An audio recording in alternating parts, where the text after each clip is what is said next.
আসসালামু আলাইকুম। আপনারা কেমন আছেন? আলহামদুলিল্লাহ আমরা ভালো আছি। এই যে আমাদের সকালে সবজি তুলতে গেছিলাম মাঠে, বাড়ির সবজি বরবটি, কুমড়ো শাক, পেয়ারা, আম। আর এটা হচ্ছে থাইল্যান্ডের ছোট ছোট টমেটো, অনলাইন থেকে নেওয়া ছিল।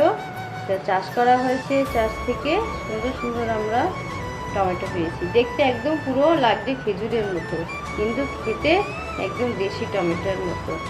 ধোসা করব, ধোসা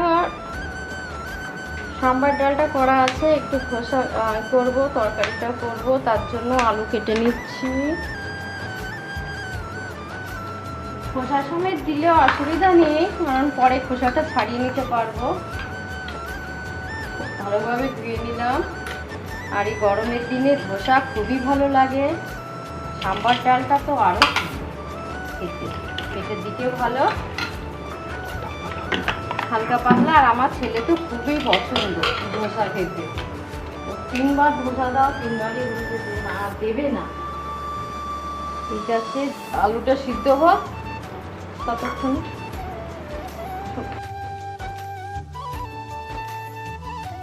ধোসাটা অ্যাকচুয়ালি সাউথ ইন্ডিয়ান খাবার, কিন্তু আমরা বাঙালিরাও এটা খুব পছন্দ করি।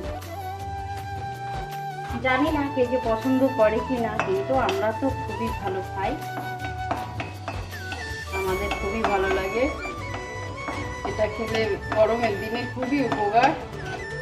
আর সাউথ ইন্ডিয়ানরা বেশিরভাগই ধোসা, ইডলি, দই বড়া এগুলো খাই। সঙ্গে সঙ্গে আমাদের বাড়িতে দই বড়া করি,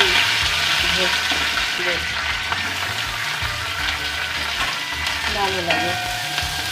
একটা খেলে মনে হয় আরো 2-4টে খাই।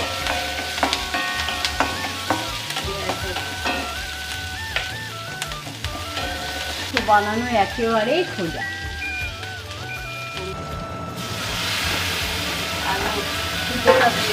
তেঁতুলের রস দিয়েছি, আলু, লঙ্কা, পেঁয়াজ,